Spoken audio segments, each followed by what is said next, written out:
Donc, parfait. Bonjour, équipe 1 du cas de comptabilité au niveau universitaire. Je vais lire les règlements et ensuite vous pourrez commencer dès que je termine de parler. Le temps commence à être calculé dès que l'un de vous commence la présentation. La durée de la présentation doit se situer entre 13 et 15 minutes. Un point de pénalité par tranche de 30 secondes manquantes ou excédentaire vous sera imposé. Le décompte du temps vous sera remis à l'aide d'un carton lorsqu'il restera 10 minutes, 5 minutes, 1 minute et 30 secondes. Le décompte des 30 secondes, oui, le décompte des 10 dernières secondes se fera à l'aide de mes mains. Donc, je vais lever ma main. Lorsque votre présentation sera terminée, les juges auront droit à une période de questions de 5 minutes. J'invite maintenant les juges à se présenter. Michael Leclerc, du cours Matasco. Marie-Hélène Chassé, KPMG. Maxime Salamanche, KPMG. Guillaume Valentin, de la délégation des gagnants. Nous, le troisième élément. Donc, juste avant de commencer, est-ce qu'on peut avoir un contact visuel avec chacun des membres de l'équipe lorsque vous allez montrer le carton pour le test? Oui, oui, absolument. Parfait. Performance, innovation et intégrité. Ces trois composantes clés sont essentielles pour une entreprise qui désire compétitionner dans le monde des affaires actuelles. Bien sûr, il est aussi primordial de respecter la conformité des normes financières tout en réalisant la mission, la vision et les valeurs de l'entreprise.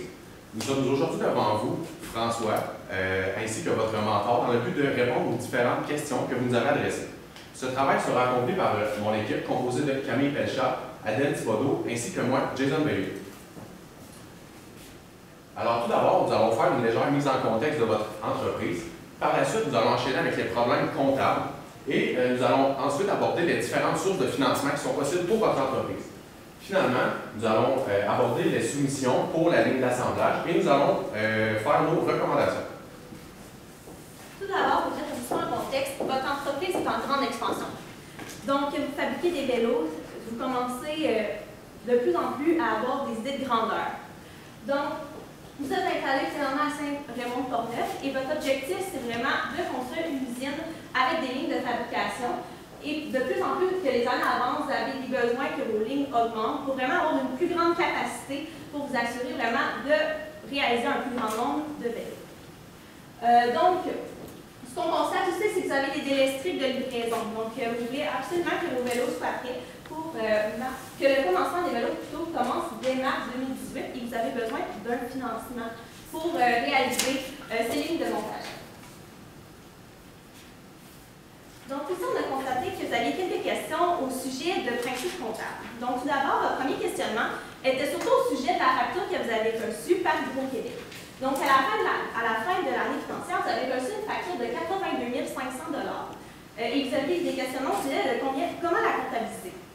Donc, préalablement au paiement, plutôt, Hydro-Québec voudrait absolument que le paiement soit effectué avant de réaliser les travaux. Donc, pour comptabiliser ce montant, il faudrait respecter le principe de la séparation des périodes. Donc, puisque vous avez reçu la facture durant la période, ça va être important de la comptabiliser dans celle-ci pour respecter l'avantage économique, pour respecter le principe d'avantage économique futur.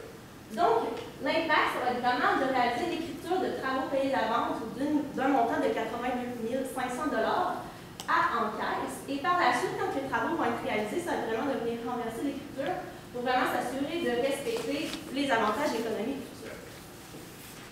Ensuite, votre père, il y avait aussi des questionnements concernant la comptabilisation de la subvention. Ça, c'est votre seul revenu en ce moment dans vos états financiers. Cependant, là, on sait que la subvention totale qu'on attend du gouvernement sur une période de 10 ans, c'est 200 000 $, mais présentement, on a seulement encaissé le 100 000 $. Les règles bien précises que le gouvernement exige pour cette subvention-là, c'est qu'il y a une création de 10 emplois dans la ville de Saint-Raymond et que d'ici 1 an, puis qu'on maintienne aussi ces employés-là sur 5 ans. Le principe comptable, comment comptabiliser ça? En fait, il faudrait faire un bon rattachement des charges aux produits. Présentement, on ne respecte pas les règles bien précises que le gouvernement et la ville de Saint-Raymond nous a exigées. Donc, de cette façon-là, nous, comment on va venir la comptabiliser, c'est vraiment avec, comme on vous a montré les écritures que vous pouvez montrer à votre part plus tard, c'est vraiment les subventions à honorer, puisque c'est vraiment à titre de passif, c'est une obligation actuelle qui provient d'un fait passé. Donc, c'est pour ça qu'on le classe de cette façon-là. Et le 100 000 que lui, qui est déjà reçu, on va juste le transférer de subvention à recevoir à subvention à honorer. Donc, vous n'avez pas nécessairement de revenus en ce moment à mettre à titre de subvention. Par la suite, il y avait aussi des questionnements concernant les déchets dangereux. Puis c'est vraiment un cadre législatif très strict que le gouvernement vous exige. Puis, dans le fond, c'est 2 500 $ pour les produits chimiques dans les procédés pour l'assemblage. Puis, il y a les 5 000 $ que ça, c'est pour les coûts à disposition des produits chimiques. Qu'est-ce qu'on peut faire? Je pense qu'en ce moment, il n'y a rien qui a été comptabilisé pour ça. La façon de le faire, on peut incorporer ces coûts-là à notre coût de la MP. Parce que dans le fond, on les utilise là, pour amener notre bien final là, à sa vente. Donc, c'est pour ça, de cette façon-là, on va venir l'incorporer à notre achat de MP. Puis, c'est ça que vous allez devoir faire là, dans les années subséquentes. Par la suite, on va embarquer dans les sources de financement.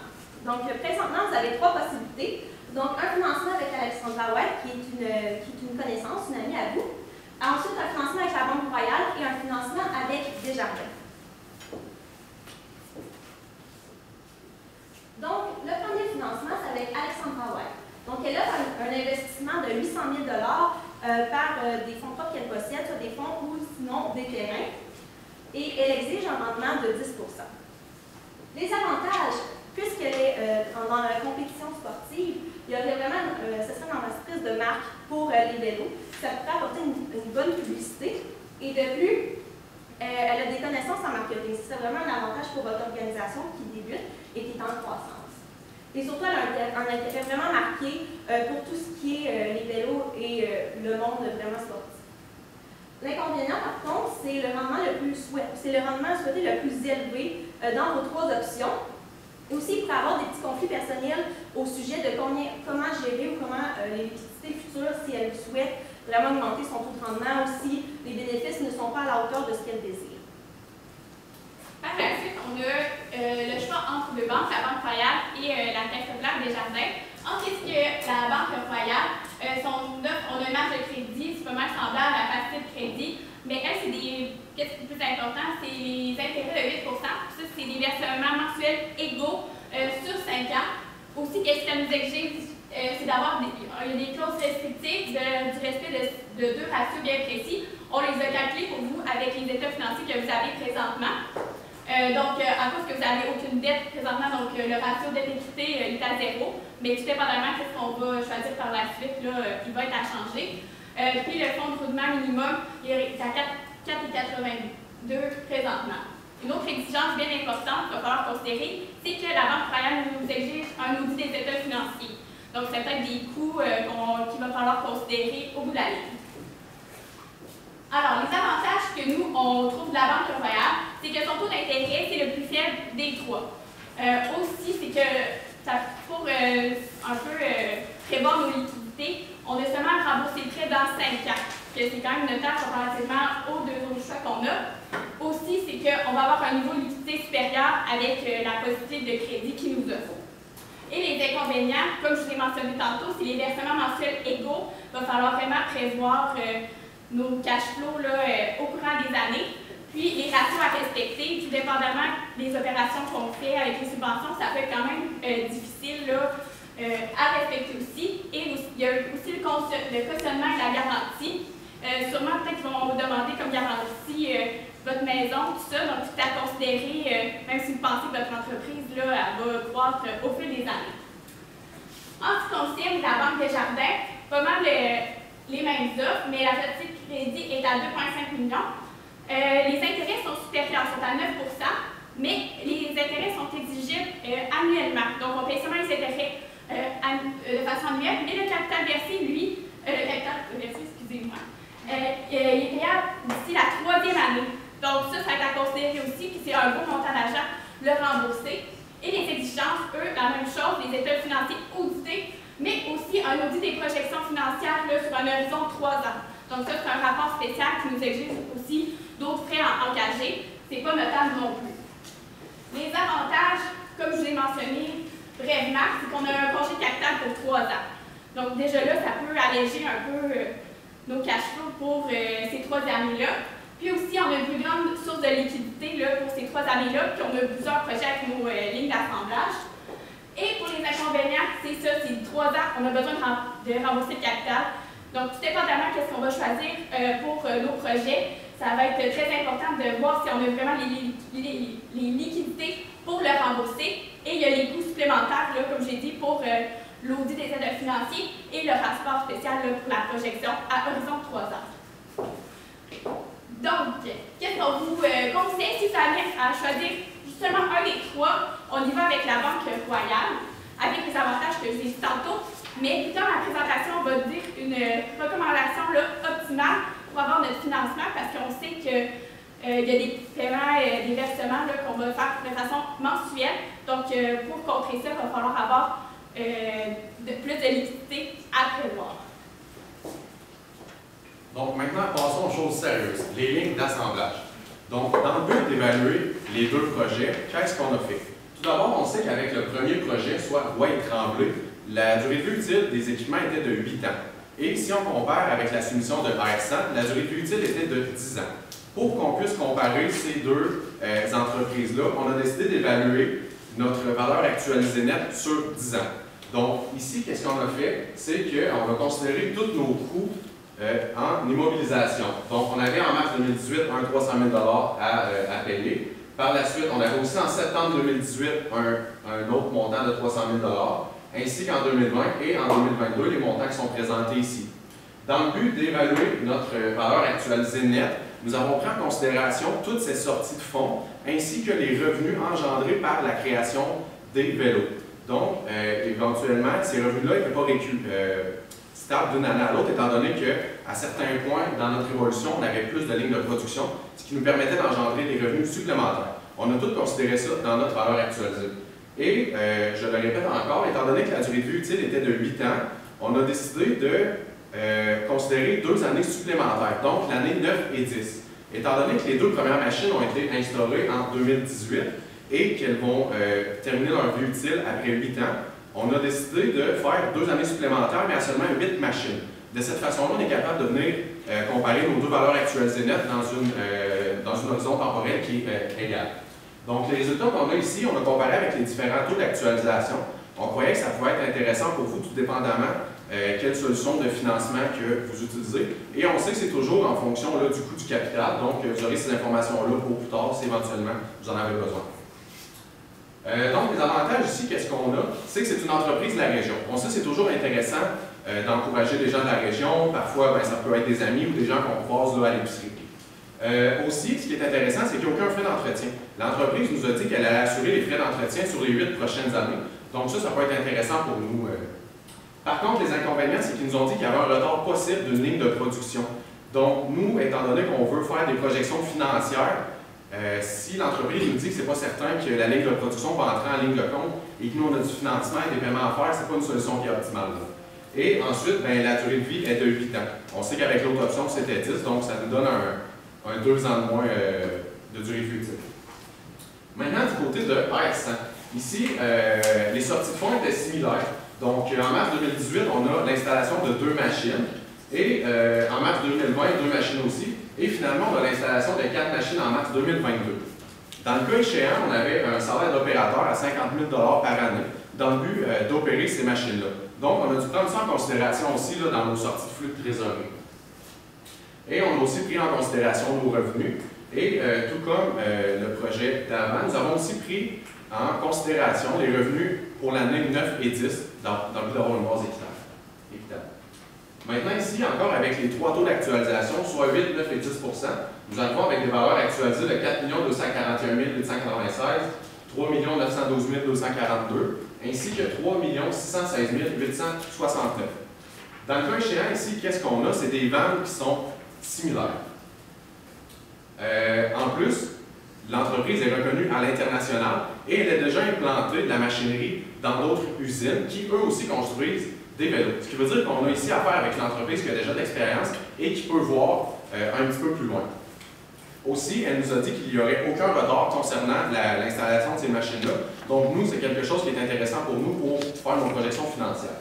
Et finalement, ça fait une durée de vie de 10 ans.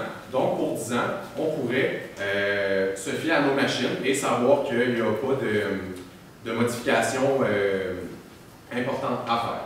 Les inconvénients, par contre, on sait, on demeure au Québec. Les manuels sont en anglais. Donc, ça, c'est un inconvénient qu'on a. Par contre, ce qu'on pourrait faire, c'est trouver parmi nos employés, ou on pourrait même engager un traducteur qui pourrait venir traduire ces manuels-là ou supporter les employés pendant un certain temps pour leur montrer le fonctionnement. Et par la suite, on présume qu'on n'aura plus besoin nécessairement de ce manuel-là. Et un autre inconvénient, c'est qu'il faudrait embaucher l'employé à 50 000 par année. Par contre, ça se retrouve à être un avantage aussi parce que ça va pouvoir nous aider à atteindre notre quota de 10 employés. Donc, ici, notre choix de soumission, c'est R5, étant donné qu'on n'aura pas de retard. C'est une entreprise qui a de l'expérience et aussi, ça va nous permettre d'atteindre nos ratios pour les subventions. Alors, on va y aller très vite pour les recommandations. Au pire, on peut y aller durant la période de questions.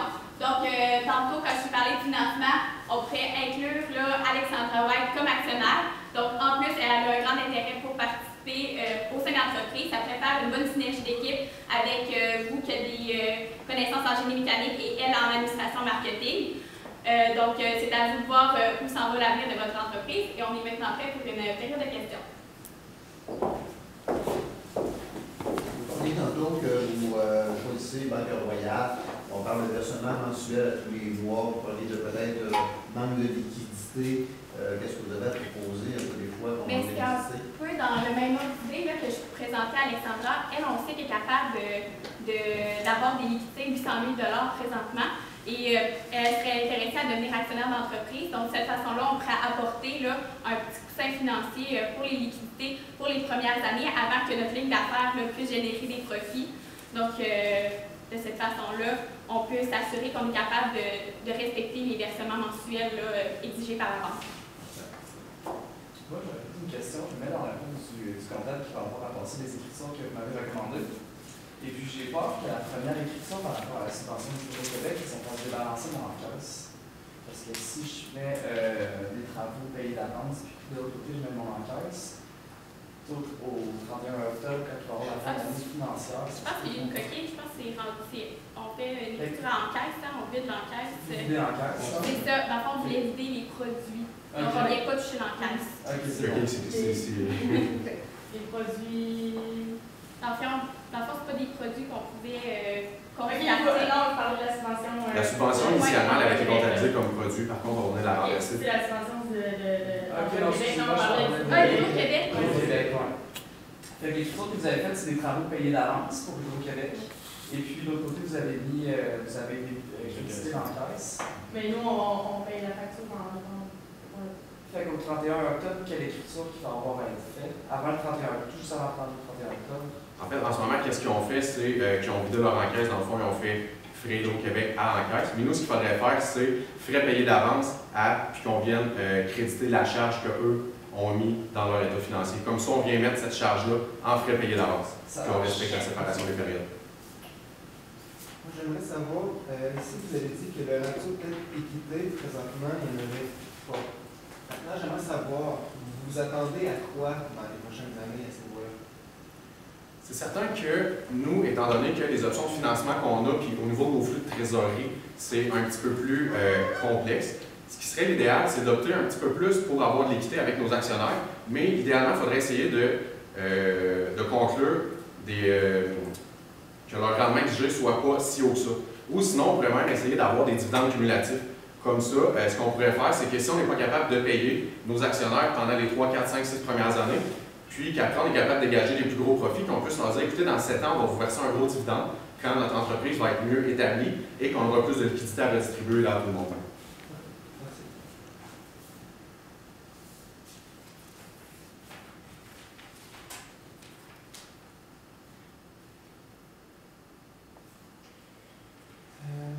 Vous avez dit que les vannes étaient similaires. Par contre, il y a un projet qui a l'air de coûter vraiment plus cher que l'autre. Il y en a un qui coûte presque 3,3 millions avec R100. Puis avec, pour être en plus, ça coûtait 2 quelques millions, je pense, d'investissement initial. Fait que, comment ça se fait que les vannes sont similaires quand on actualise les montants? Bien, ici, étant donné qu'on fait un gain de productivité de 100% avec l'entreprise de R100, Et aussi, on a pris en considération là, tous nos flux annuels, soit nos revenus et nos coûts. Puis c'est vraiment au niveau de notre gain de productivité qu'on est capable de venir jouer plus avec AirSense. C'est pour ça que les ventes deviennent similaires au bout de la ligne. Similaire, parfait. Dans la même ordre d'idée, les équipements du fournisseur local sont donc pour 8 ans. Vous avez considéré vos chiffres pendant 10 ans. Oui. Est-ce que vous avez considéré de l'entretien supplémentaire dans vos coûts? Parce que ces équipements-là sont pour 8 ans, peut-être que ça va coûter un peu d'argent les 9e, 10e. En réalité, peut-être que je ne l'avais pas bien expliqué plus tôt, c'est que nous, on a pris en considération que les premiers équipements étaient installés en 2018. Et 8 ans plus tard, on les retire. Donc, les 2 années après, il y a seulement 6 machines qui sont fonctionnelles. Donc, on a pris en considération que ces 2 machines-là, on ne pouvait plus les utiliser du tout. Okay. Donc, c'est ici qu'on vient conclure qu'il n'y a aucun coût supplémentaire relié à ça. Moi, ça pourrait tranquillement faire le tour des questions qu'on avait. Merci d'avoir pris le temps de regarder l'entreprise et de nous en montrer comment projet financier comme ça. Bon, ben, ça fait plaisir. Ça a été vraiment plaisant comme projet. Puis, on a hâte d'avoir des nouvelles de tout ça. Parfait, ça. Merci. Merci. Merci beaucoup. Au revoir. Bonne fête.